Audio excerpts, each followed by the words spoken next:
A dislipidemia, que tem um nome bonito, e alguns não gostam não, viu? É um nome feio para outras pessoas.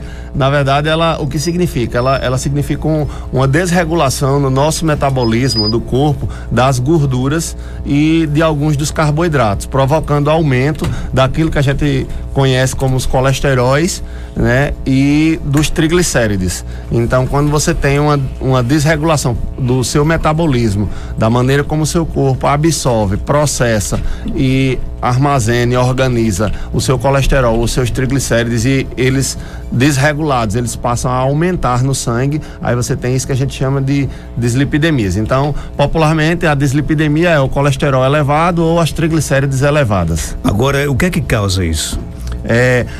Em alguns pacientes, em alguns casos,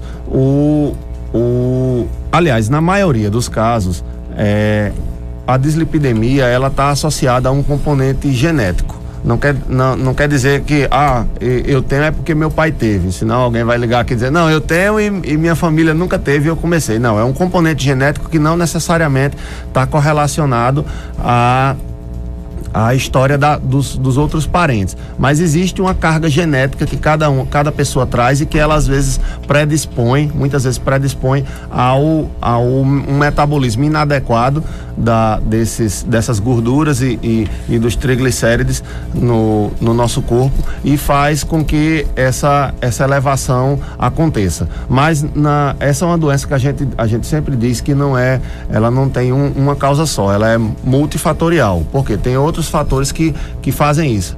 Numa mesma família você pode ver uma pessoa que tem um colesterol aumentado e um irmão dela ou um parente próximo que não tenha esse colesterol aumentado. Então não é só a genética que você traz, que você carrega, que é responsável por isso.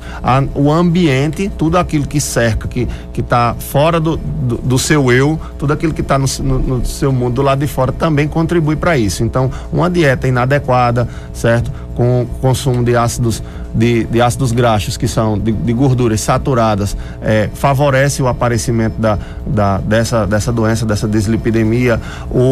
A falta da prática de atividades físicas faz com que a gente conhece como sedentarismo, né? Que é uma doença. Infelizmente, o tratamento é fácil, que é só começar a praticar exercícios físicos, mas ao mesmo tempo é difícil de ser seguido diante da rotina que a gente vive nesse mundo louco e corrido de hoje. Mas a falta da prática de atividades físicas é um outro fator. Algumas doenças, por exemplo, se co-associam com a dislipidemia e favorecem uma desregulação e aumentam o risco de desenvolvimento de outras doenças, como a diabetes, por exemplo. Você pode ter uma desregulação desse metabolismo e pode precipitar ao aparecimento dessas doenças, do aumento do colesterol, que seria a hipercolesterolemia, e do aumento do triglicéride, que seria a hipertrigliceridemia. E o que é que elas causam, né? Olha, o que é que elas causam de sintomas, que você perguntou, né? A gente procura e até hoje não tem um quadro clínico específico para se associar com a doença, com o aumento do colesterol, com o aumento dos triglicérides. A única coisa que a gente consegue associar mesmo é níveis absurdamente altos de triglicérides, a partir de 1000. O valor normal do triglicéride é até 150 miligramas por decilitro. Quando esse nível ele sobe em valores acima de 1000, você tem um risco aumentado de desenvolver pancreatite. Então, o quadro clínico que pode aparecer, Geraldo,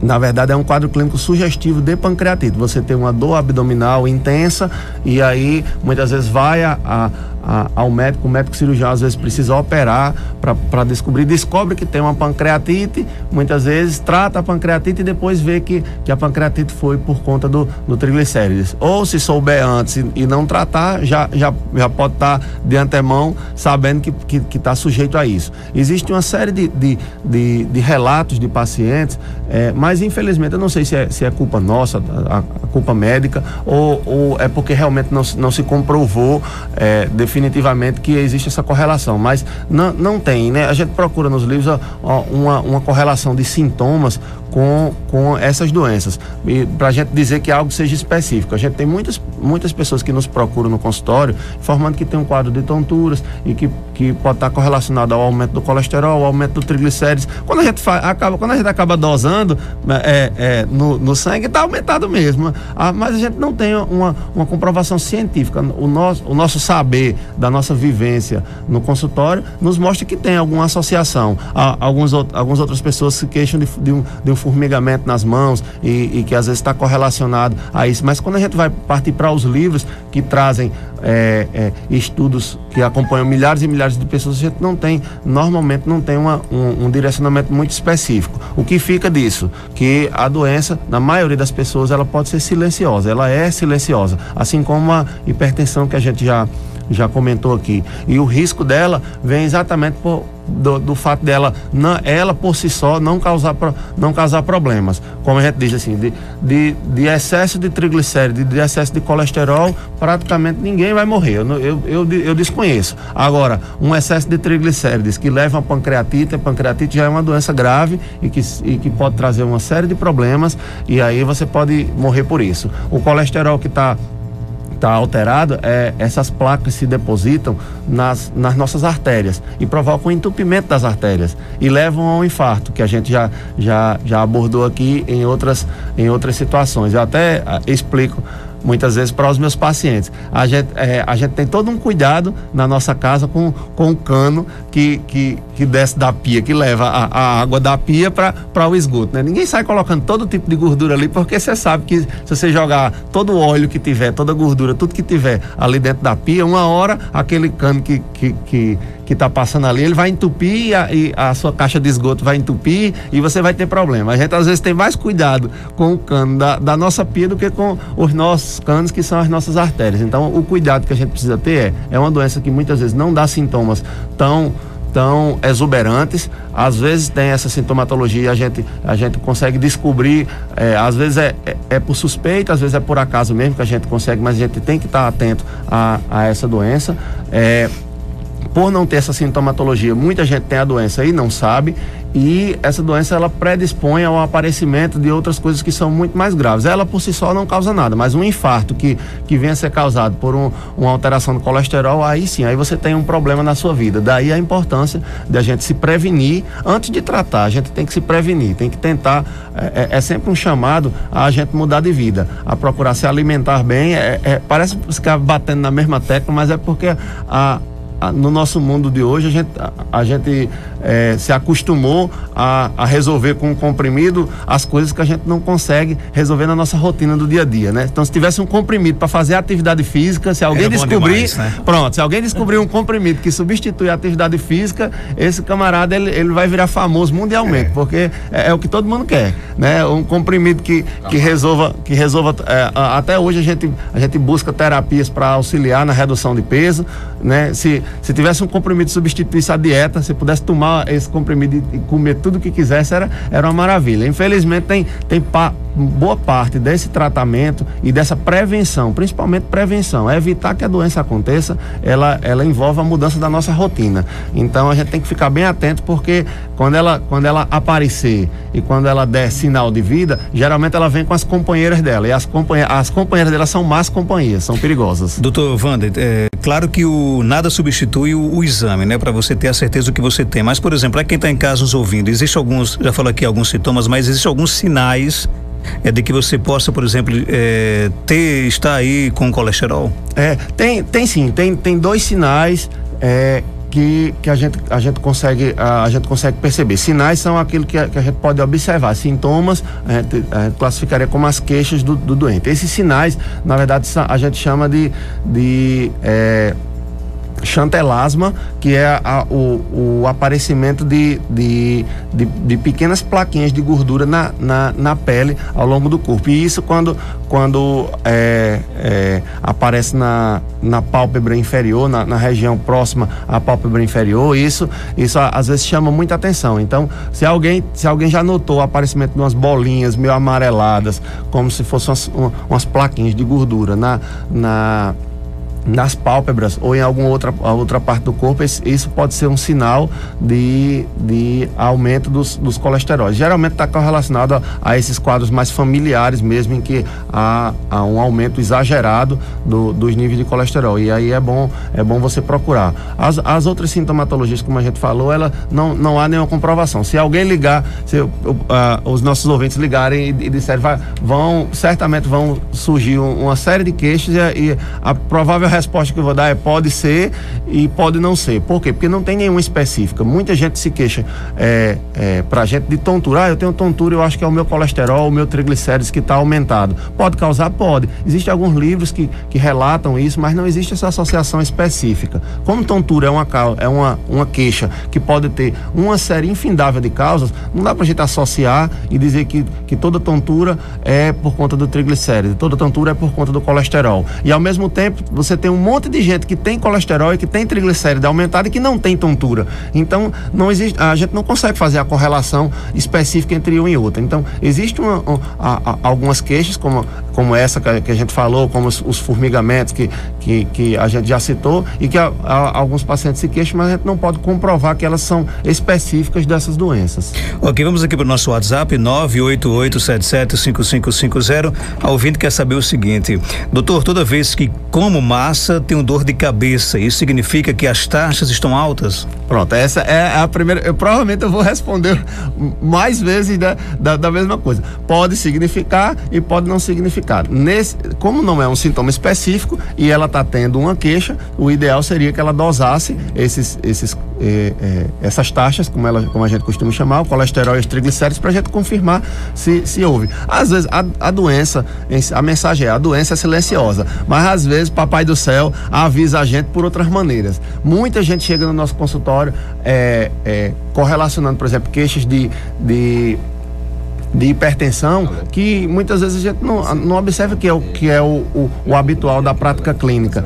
E ele tem uma queixa que não parece ser muito específica, mas não parece, apesar de não parecer muito específica, ele foi a uma unidade de saúde ou então procurou um médico e mediu e descobriu que a pressão estava aumentada. Então, às vezes a gente é avisado pelo anjo da guarda ou por qualquer outra pessoa em quem acredite aí. Mas o anjo da guarda não avisa sempre não, né? O anjo da guarda não avisa. A gente precisa, não adianta só esperar que tem uns atrasados aí. Então, assim, essa queixa, voltando ao assunto, essa queixa dela da dor de cabeça pode estar correlacionada? Não pode. A única maneira de a gente definir se é ou se não é a dosagem dos colesteróis. Vamos aqui para o 3421-2272. Fala com quem? Bom dia.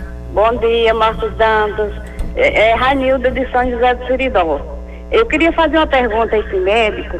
Meu neto tem 8 anos e ele tem um colesterol altíssimo, 286. Faz dieta, mas não baixa. O que eu devo fazer? Nosso ouvinte Ranildo, doutor. Oi, bom dia, tudo bem? Olha, esses casos são casos bem particulares, são casos de hipercolesterolemia familiar, e isso confere um risco, inclusive, aumentado de desenvolvimento precoce de doenças do coração, quando não são tratados. Muitas vezes é difícil. Ela perguntou o que é que a gente faz. Muitas vezes é difícil, inclusive, o tratamento de alguns pacientes. O que a gente tem para fazer é usar ao máximo tudo aquilo que a gente tem à disposição de recursos hoje, porque o que a gente sabe é que essas crianças, elas geralmente nascem com defeitos grandes, consideráveis na metabolização das gorduras do corpo. Então, a gordura que ele come, que ele absorve, ele metaboliza mal, contribui para o aumento. E a gordura que ele já tem no corpo dele também é metabolizada de uma maneira inadequada e também contribui para esse aumento grande. Como ela diz, o colesterol normal de um adulto, o valor normal é até 200 miligramas. O dessa criança de 8 anos está em 270, 280. Isso é um valor aumentado. O que é que tem que ser feito? Um acompanhamento com o médico, que certamente deverá planejar uma prescrição de medicações e um controle rigorosíssimo da dieta para não piorar a situação que já não é boa. E é o estímulo à prática de atividades físicas. E muitas vezes o que a gente consegue fazer é apenas um controle parcial disso.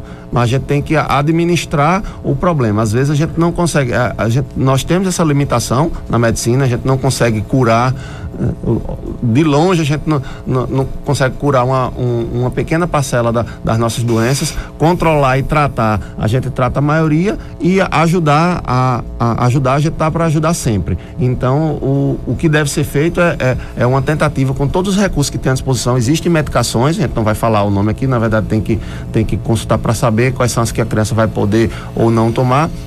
Mas é um tratamento medicamentoso que tem que ser seguido à risca, e um tratamento não medicamentoso, que inclui dieta e atividade física, que também tem que ser rigorosamente observado, porque esses casos de hipercolesterolemia familiar, quando o componente genético é muito grande, para uma criança já desenvolver a doença aos 8 anos de idade, a gente tem que ter muito mais atenção com isso. Tem outra pergunta. Eu tenho uma filha, ela está com 11 anos de idade e pesa 54 quilos. Ela sente muita tontura e muita dor de cabeça. Será que ela tem dúvida, quer saber se pode ser diabetes? A diabetes, assim como o colesterol e a hipertensão, também é uma doença que em muitos casos não se manifesta com quadro clínico tão exuberante. Para a gente definir se essas queixas delas podem estar correlacionadas à diabetes, o ideal seria que fizesse a dosagem da glicemia. A diabetes, quando vem manifestar os sintomas clássicos da diabetes não são esses. O sintoma clássico de diabetes é excesso de urina, a gente chama de poliúria. Você urinar bastante, porque na verdade é uma tentativa do seu corpo de eliminar a glicose. Ele joga a glicose na urina, e para isso você começa a produzir bastante urina. Com isso, você começa a desidratar internamente, e aí passa a ter muita sede, que aí a gente chama de polidipsia. Então o paciente que tem muita sede e urina bastante, né, e além disso tem fome direto, come, muitas vezes come e não engorda, ele pode estar tendo os sintomas de diabetes, da diabetes por falência completa dos mecanismos regulatórios, da falência completa da insulina. Acho que ela falou que era uma pessoa pequena, se eu não me engano, criança, 11 anos. Né? Normalmente nessa idade as manifestações são correlacionadas a esse quadro clínico. No adulto, em virtude do desenvolvimento de obesidade, e aí acontece um evento que a gente chama de resistência dos tecidos periféricos à ação da insulina. Você tem um aumento cada vez mais progressivo da insulina, que é produzida pelo próprio corpo, e ela não consegue jogar a glicose para dentro das células, e isso leva ao aparecimento de diabetes. E muitas vezes esse quadro clínico que a gente citou, ele não é esse quadro clínico que a gente citou, ele não é tão comum no adulto, mas ele pode acontecer também. A queixa específica dela de dor de cabeça e de tontura não é um quadro correlacionado, então o ideal seria que fizesse a dosagem para a gente conferir. Temos mais um ouvinte conosco. Bom dia, fala com quem? Fala com o Socorro, aqui do Paulo VI. Socorro, qual a sua pergunta, querida? Eu gostaria de saber, assim, o significado de diabetes insípido. Se assim tem correlação com a diabetes, essa diabetes mellitus, né, que ele mencionou agora.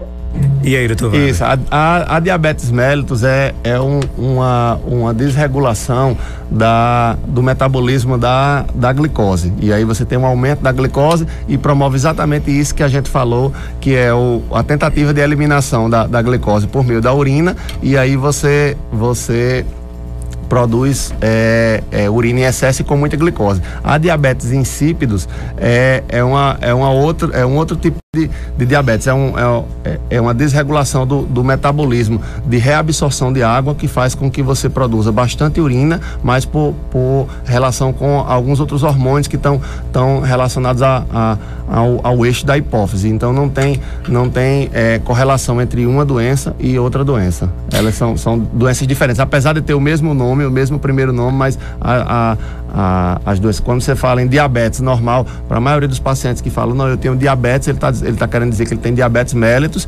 e o que ele tem, na verdade, é um excesso de glicose no sangue. A diabetes insípidos, ela se remonta especificamente a esse aumento do volume de urina e especificamente por desregulação de um conjunto de outros hormônios que estão ligados a um eixo central da hipófise. Tem mais uma pergunta aqui, a nossa ouvinte está aqui no WhatsApp preocupada, que ela disse que fez o exame e o seu colesterol deu 242. Ela sente muita dor na mão direita, e aí ela tem motivo para se preocupar?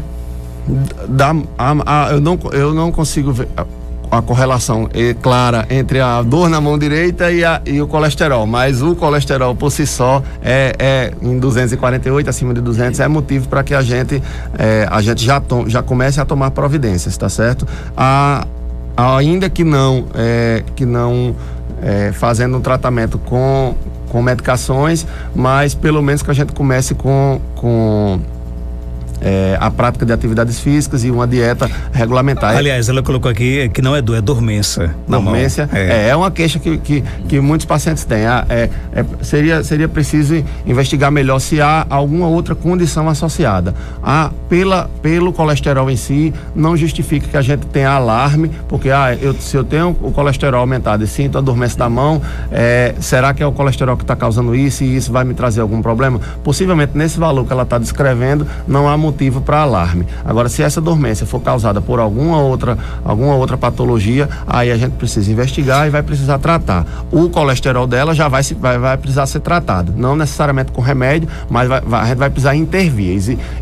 Há necessidade de fazer alguma coisa. 248 não está bom, então a gente precisa tentar melhorar. Tem mais uma pergunta aqui no WhatsApp, 988775550, vamos ouvir.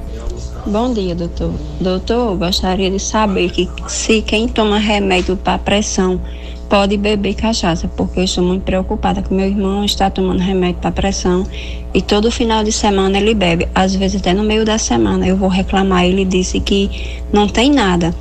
E aí, tem alguma coisa ou não tem nada mesmo? Antes do doutor responder, só para dizer que a sua resposta aqui não vai ser nenhum estímulo para as pessoas tomarem cachaça. Mas não vai mesmo, não vai mesmo. Olha só, existe... eu não me lembro se a gente já tinha comentado a respeito disso, mas... existe o que a gente chama de... É uma coisa muito técnica, mas existe uma coisa que a gente chama de curva em J, ou curva em U, porque é o que alguns chamam, da mortalidade associada ao consumo de álcool. O que quer dizer isso? Eu não tenho como desenhar e mostrar isso no rádio, então eu vou tentar explicar. Para alguém que não toma não consome absolutamente nada de bebida alcoólica, existe um determinado risco de morte. Todos nós estamos sujeitos a morrer, né? A gente precisa estar vivo para estar sujeito a morrer, mas eu estou falando especificamente de morte relacionada a doenças do coração.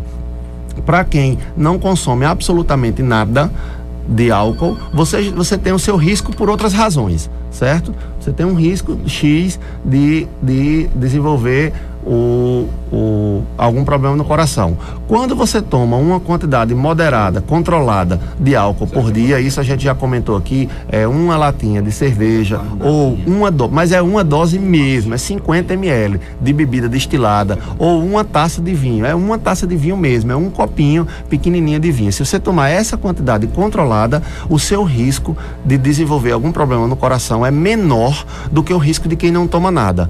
Então o doutor está dizendo que se eu beber, eu tenho menos risco de ter problema no coração. É verdade, uma dose você tem. Agora é uma dose mesmo. Mas uma dose mesmo. Todo mundo sai do meu consultório dizendo, doutor, você deixa mesmo eu tomar? Eu digo a segunda você já não está com a minha autorização, porque a partir da segunda dose, o risco é maior do que quem toma uma e é maior do que quem não toma nenhuma. Então vira esse J. O desenho do J quer dizer exatamente o risco. O risco começa com a pontinha do J, que é para quem não toma nenhuma. Quem toma uma, o risco cai, porque você tem um benefício, e depois, se você tomar mais de uma, o risco aumenta bastante. A pergunta específica, eu queria abordar essa pergunta específica da nossa ouvinte, que ela perguntou se tem problema para quem bebe e e tem problema de hipertensão. Ela se refere à cachaça. A cachaça, especificamente. Mas que é o destilado, né? É o destilado, mas tanto a cachaça quanto as outras bebidas alcoólicas. Eu sempre falo isso para os nossos clientes e nossos pacientes. E eu me lembro muito de um amigo meu que chama Marcos Antônio, que é endocrinologista em Campina Grande. E ele era quem me dizia isso. Olha, veja só, além do efeito do próprio álcool. O álcool, quando você consome mais do que uma dose por dia que eu citei aqui, ele tem um efeito de aumento da pressão. Ele promove por si só. Só o álcool, se você beber álcool puro e simples, você vai ter o aumento da pressão. Mas tem uma outra coisa que contribui ainda mais para o aumento da pressão. Eu sempre pergunto aos pacientes e todos eles dizem que não. Eu nunca vi ninguém beber cachaça, beber cerveja com bolo de chocolate, nem com brigadeiro e nem com doce. Não tem. Todo tira-gosto é salgado. Quem bebe com tira-gosto, todo tira-gosto é salgado. Então, além de você estar consumindo uma coisa, que é a bebida alcoólica, que favorece o aumento da pressão, você por cima ainda vê um tira-gosto, que é sempre uma carninha com sal, é um filé acebolado, é uma carninha gordurosa. Então, uma picanha, né? Vira uma bola de neve, né? É um problema que arrasta junto consigo um outro problema, porque você acaba somando os fatores. E aí realmente é complexo, é complicado. Fora isso, ainda tem o fato de a bebida alcoólica ela interferir na metabolização de algumas medicações. Então tem algumas medicações que são metabolizadas pelo fígado, e aí quando você ingere uma grande quantidade de bebida alcoólica, você pode ter um metabolismo acelerado das medicações, e essas medicações não terem o seu efeito adequado, e aí a pressão sobe ainda mais. Vamos aqui para nossa última participação no telefone, 3421-2272. Fala com quem? Bom dia. Acho que o ouvinte esperou e acabou caindo. Olha, falou aqui em bebida aqui, choveu aqui de perguntas, né? Quem tem arritmia e toma medicamento, pode beber? Pronto, olha, a arritmia é outro problema que a gente tem, porque a bebida alcoólica, ela também tem esse potencial de aumentar. É um dos efeitos, na verdade, do álcool, aumentar a frequência cardíaca, e isso favorece ao aparecimento das arritmias. Então, assim como o café, o guaraná, a gente também recomenda que os pacientes que têm arritmias não tomem bebida alcoólica por esse potencial. E como é um problema que você vê logo na cara e o paciente sente muito, então a gente sempre pede para não ingerir, porque senão você vai estar com um problema ali na sua frente. Não é uma coisa de anos e anos, não. Bebeu, a chance é grande de que aconteça. Alô, bom dia. Bom dia. Falo com quem? Fala com Graça, aqui de Barra de Santana. Graça, Barra de Santana. Qual a sua pergunta, Graça? Eu queria saber assim do médico, porque eu tô com problemas de gordura no fígado e com colesterol. Só que eu sinto uma dor muito forte no estômago. Eu queria saber o que é que vem ser esse problema. E aí, doutor Wander? A dor forte no estômago, pela descrição dela, a gente precisaria investigar mais, saber as condições em que ocorre, se tem relação, alguma correlação com a alimentação, ou com a atividade física, ou com algum outro, com postura, sentada, em pé, deitada. A gente teria que avaliar melhor para saber disso. Essa dor no estômago não é uma queixa habitual de quem tem colesterol aumentado e nem de quem tem gordura no fígado, certo? Quem tem a gordura no fígado, que a gente conhece popularmente, na verdade o termo técnico é esteatose hepática, ela é na verdade um dos componentes dessa regulação, desse metabolismo inadequado que o organismo de algumas pessoas tem, e aí você acaba acumulando uma parte dessa gordura no fígado, e que inclusive pode predispor à inflamação no fígado, que a gente chama de esteatohepatite, que é uma hepatite, que é uma inflamação no fígado, gordurosa, só que não relacionada ao álcool. O álcool também pode promover inflamação no fígado associada ao excesso de gorduras. A queixa dela não está uma queixa pura e simples de dor no estômago, sem maiores investigações, maiores correlações. A gente não conseguiria correlacionar com a esteatohepatite, não, mas é bom procurar saber. Para fechar rapidinho, quem passa 15 dias bebendo e é doente do coração, tem risco de morrer? Nós três aqui sentadinhos, conversando, nós já temos o nosso risco normal de morrer. A gente tem que sempre pensar assim, Marcos, a gente vive as nossas vidas, viver é um risco, certo? Então cada pessoa vive, ela tem o seu risco. Você pode aumentar o seu risco, você pode diminuir o seu risco. Certamente essa conduta de passar 15 dias bebendo aumenta o risco dela de morrer e de morrer do coração.